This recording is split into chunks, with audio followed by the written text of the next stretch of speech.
বিশ্বনবী সবাইকে সতর্ক করতে এসেছে আমার প্রিয় সিলেটের ভাইয়েরা, নাকি শুধু আমাদেরকে? মুসলিম অমুসলিম, আস্তিক নাস্তিক, মুমিন কাফের, সবার জন্য তিনি সতর্ককারী। সুবহানাল্লাহ পড়েন।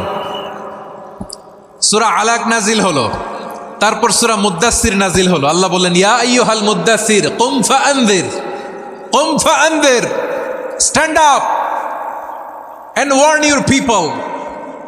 বিশ্বনবী ওহির ভার সহ্য করতে না পেরে কাঁপুনি এসে গেল, শীত লাগছিল, তিনি চাদর গায়ে দিলেন। আল্লাহ বললেন, ইয়া আইয়ুহাল মুদ্দাসসির, হে চাদরওয়ালা, কুম ফাআনযির, স্ট্যান্ড আপ, ফাআনযির, ওয়ার্ন করো, সতর্ক করো। সুবহানাল্লাহ।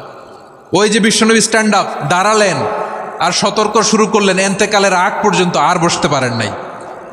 ওই যে দাঁড়ালেন, দাঁড়িয়েই রইলেন, উম্মাকে সতর্ক করেই গেলেন, করতেই থাকলেন। আওয়াজ করে পড়েন আল্লাহু আকবার। ওয়া আনযির আশীরাতাকাল আকরাবিন যখন নাজিল হলো, বিশ্বনবী সাফা পাহাড়ের চূড়ায় উঠে গেলেন, ডাকতে আরম্ভ করলেন, ও আমার বংশের লোকেরা, ও আমার সম্প্রদায়ের লোকেরা, আমি যদি বলি পাহাড়ের পেছনে একদল ঘোড়সাওয়ার তোমাদেরকে আক্রমণ করার জন্য রেডি হয়ে আছে, ও আমার মক্কাবাসী, আমার কথা তোমরা বিশ্বাস করবা নাকি? সবাই এক বাক্যে বলে দিল, বিশ্বাস করব। সুবহানাল্লাহ। ও আমার মক্কাবাসী, আমি যদি বলি এই পাহাড়ের পেছনে একদল ব্যাটালিয়ন তোমাদেরকে অ্যাটাক করবে, আমি বললে বিশ্বাস করবা? মক্কাবাসী কি উত্তর দিয়েছিল জানেন? এত হেভি ওয়েটফুল একটা কথা বলেছিল। তারা বলেছিল, অবশ্যই বিশ্বাস করব, কারণ মা জাররাবনা আলাইকা ইল্লা সিদকা, আমরা জীবনে কোনোদিন তোমার মুখে মিথ্যা শুনি নাই। সুবহানাল্লাহ কইবেন না? ও মিয়া, যে এলাকায় আপনি জন্মগ্রহণ করলেন, আপনার শৈশব, কৈশোর, আপনার তারুণ্য, আপনার যৌবন যেখানে কাটালেন, ওই এলাকার লোকেরা যদি এক বাক্যে বলে তুমি যা বলবা তাই বিশ্বাস করব, কারণ তোমার তো মিথ্যা কইতে শুনি নাই। মা জাররাবনা আলাইকা ইল্লা সিদকা, we have never ever witnessed a single lie from you, আমরা জীবনে একটা মিথ্যা তোমার মুখ থেকে শুনি নাই। সুবহানাল্লাহ বলেন। দেখেন, এই কথার মাধ্যমে এক বাক্যে বিগত 40 বছরের সার্টিফিকেশন হয়ে গেছে। কথা বলেন ঠিক কিনা? বিগত 40 বছর আমার নবী মক্কায় কেমন লাইফ লিড করেছেন, এক বাক্যে সার্টিফিকেশন, মা জাররাবনা আলাইকা ইল্লা সিদকা।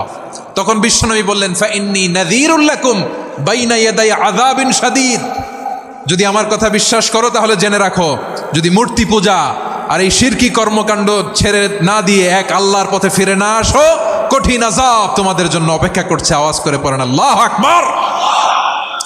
ফাইন্নী নাযীরুল লাকুম বাইনা ইয়াদাই আযাবিন শাদীদ, ভয়ঙ্করতম শাস্তি তোমাদের জন্য অপেক্ষা করেছে, আমি সেই শাস্তির সতর্কতা দিতে এসেছি। তাহলে বিশ্বনবীর আরেকটা বৈশিষ্ট্য, তিনি সতর্কতাকারী। সুবহানাল্লাহ, তিনি সতর্ককারী। উম্মাকে রিমাইন্ডার দিতে এসেছেন, ওয়ার্নিং দিতে এসেছেন। আবার জাহান্নামীরা যখন জাহান্নামে যাবে, ফেরেশতারা ডেকে বলবে, ও কপাল পোড়া জাহান্নামীরা, জাহান্নামে কেন ঢুকলা? দুনিয়ার বুকে কি তোমাদেরকে সতর্ক করার জন্য কেউ আসে নাই?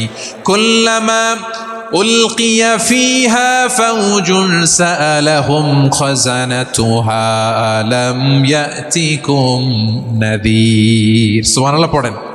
আলাম ইয়াতিকুম নাযীর, কোন সতর্ককারী আসে নাই? বিশ্বনবী নাযীর হয়ে, সতর্ককারী হয়ে পৃথিবীতে আসলেন। তিনি জাহান্নামের ব্যাপারে উম্মাকে সতর্ক করেছেন। জান্নাতকে যেমনি তিনি চমকপ্রদভাবে উম্মার সামনে পোট্রে করেছেন, চিত্রায়িত করেছেন, ঠিক অনুরূপভাবে ভয়ঙ্কর জাহান্নামকেও তিনি এই উম্মার সামনে পোট্রে করেছেন। জাহান্নামকে কিভাবে বিশ্বনবী উম্মার সামনে পোট্রে করলেন, চিত্রায়িত করলেন, শুনতে মনে চায়? সিলেটবাসী শুনতে মনে চায়?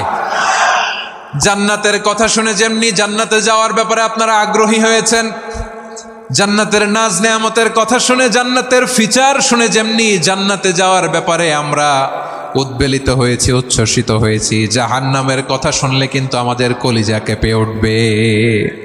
কিভাবে বিশ্বনবী পোট্রে করলেন? বিশ্বনবী বলেন, নারুকুম হাযিহিল্লাতী ইউকিদু ইবনু আদম জুজউন মিন ৭০ জুজআন মিন হাররি জাহান্নাম।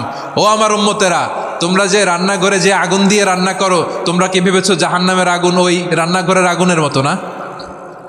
আপনারা কিচেনে যে রান্না করেন, এই রান্নাঘরের আগুন আর জাহান্নামের আগুন তো একই না? সিলেটের ভাইরা বুঝে থাকলে উত্তর দেন, কিচেনের রান্নাঘরের আগুন আর জাহান্নামের আগুন এক না? একরকম? বিষ্ণু বলেন জুজউন মিন 70 জুজআন মিন হাররি জাহান্নাম। জাহান্নামের আগুন দুনিয়ার আগুনের চেয়ে কমপক্ষে 70 গুণ বেশি তেজওয়ালা। জাহান্নামের আগুনকে আল্লাহ নাম দিয়েছেন নারুল্লাহ। এটা আল্লাহর আগুন, নারুল্লাহিল মুকাদা আল্লাতী তাত্তালিউ আলাল আফিদা, যেটা কলিজার মধ্যে যে ধরে যায়। দুনিয়ার আগুন হাতে লাগলে হাত জ্বলে, পায়ে লাগলে পা জ্বলে। জাহান্নামের আগুন দেহের যেই জায়গায় লাগুক না কেন সাথে সাথে কলিজাটা জ্বলে ছাই হয়ে যাবে। নারুল্লাহিল মুকাদা আল্লাতী তাত্তালিউ আলাল আফইদা। জাহান্নামের আগুন গায়ে লাগলে আপনার কলিজা পুড়ে ছাই হয়ে যাবে। ওই জাহান্নামে আমরা যেতে চাই?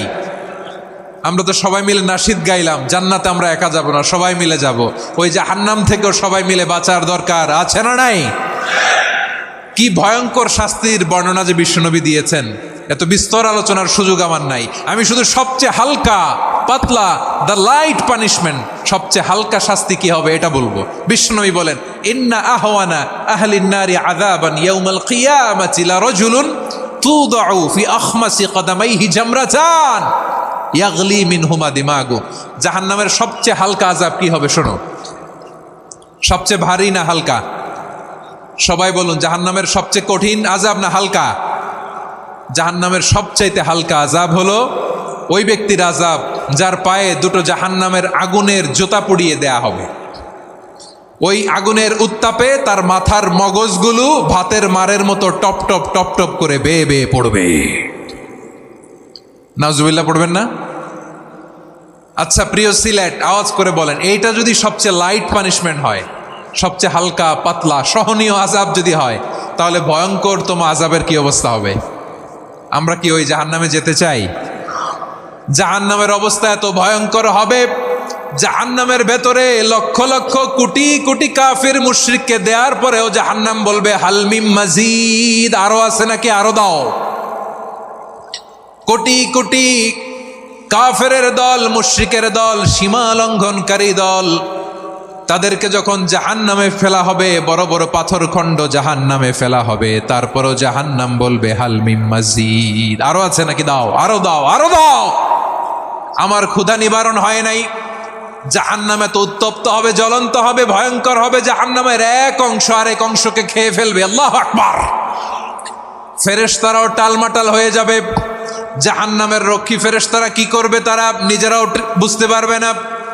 কোটি কোটি মুশরিক কাফেরদেরকে জাহান্নামে নিক্ষেপ করার পরেও জাহান্নাম ঠান্ডা হবে না, শান্ত হবে না, বলবে হালমিম মাজিদ, আরো আছে নাকি, আরো দাও। তখন আল্লাহ তাআলার কুদরতি পা জাহান্নামের ভেতরে ঢুকিয়ে দিবেন। সুবহানাল্লাহ পড়তে পারলেন না মজা করে? কোনো কিছুতেই যখন জাহান্নামকে শান্ত করা যায় না, আল্লাহ তাআলা তার কুদরতি পা জাহান্নামে ঢুকিয়ে দিবেন। দেওয়ার সাথে সাথে জাহান্নাম থেকে আওয়াজ আসবে, কত কত বিইজ্জাতিকা ওয়া বিকদরিক, আল্লাহ বিইজ্জাতিকা ওয়া বিকারামিক, আল্লাহ আপনার ইজ্জতের কসম, যথেষ্ট হয়েছে, এনাফ এনাফ, আর লাগবে না। সুবহানাল্লাহ বলেন। ওই ভয়ঙ্কর জাহান্নামে আমরা যেতে চাই কেউ? আমরা সব সময় ওই জাহান্নাম থেকে আল্লাহর কাছে পানাহা চাই। আওয়াজ করে বলেন ঠিক কিনা? বিশ্বনবী সব সময় আল্লাহর কাছে আল্লাহর জান্নাত চাইতেন, আল্লাহর জাহান্নাম থেকে পানাহা চাইতেন। তিনি বলতেন আল্লাহুম্মা ইন্না নাসআলুকাল জান্নাতা ওয়া নাউযু বিকা মিনান নার। আল্লাহ তোমার কাছে জান্নাত চাই, তোমার জাহান্নাম থেকে পানাহা চাই। আবার আমরা যখন দোয়া পড়ি, আমরা পড়ি রব্বানা আতিনা ফিদ দুনিয়া হাসানাতাও ওয়া ফিল আখিরাতি হাসানাতাও ওয়া কিনা আযাবান নার। আল্লাহ দুনিয়ার কল্যাণ দাও, আখিরাতের কল্যাণ দাও, জাহান্নামের আগুন থেকে বাঁচিয়ে দাও, পড়ে আমিন। ওয়া কিনা আযাবান নার মানে কি? আল্লাহ তুমি আমাদেরকে বাঁচাও আগুনের শাস্তি থেকে। এটা বিশ্বনবীর সবচাইতে প্রিয় দোয়া ছিল। নবী যখন তাওয়াফ করতেন, প্রতিটা তাওয়াফে তিনি এই দোয়াটা পড়তেন। রুকনে ইয়ামানি থেকে হাজরে আসওয়াদে যখন তিনি যেতেন, এই দোয়াটা পড়তেন, রব্বানা আতিনা ফিদ দুনিয়া হাসানা ওয়া ফিল আখিরাতি হাসানা ওয়া কিনা আযাবান নার। আল্লাহ দুনিয়ার কল্যাণ দাও, আখিরাতের কল্যাণ দাও। আল্লাহ জাহান্নামের আগুনের শাস্তি থেকে তুমি আমাদেরকে বাঁচাও। আওয়াজ করে সবাই পড়ুন আমিন। তাহলে বিশ্বনবী ওই জাহান্নামের ব্যাপারে আমাদেরকে সতর্ক করেছেন। এজন্য আল্লাহ তাআলা বিশ্বনবীর নাম দিয়েছেন নাযীর, সতর্ককারী, ওয়ার্নার। আল্লাহ বলেছেন নবী আপনারে আমি শাহিদ মানে সাক্ষ্যদাতা বানালাম, মুবাশশিরান, আপনারে আমি সুসংবাদ দাতা বানালাম, নাযীরা, আপনারে আমি সতর্ককারী বানালাম। 4 নম্বরে ওয়াদাইয়ান ইলাল্লাহি বিইذনিহি, আপনারে আমি দাঈ ইলাল্লাহ বানালাম। সুবহানাল্লাহ পড়েন।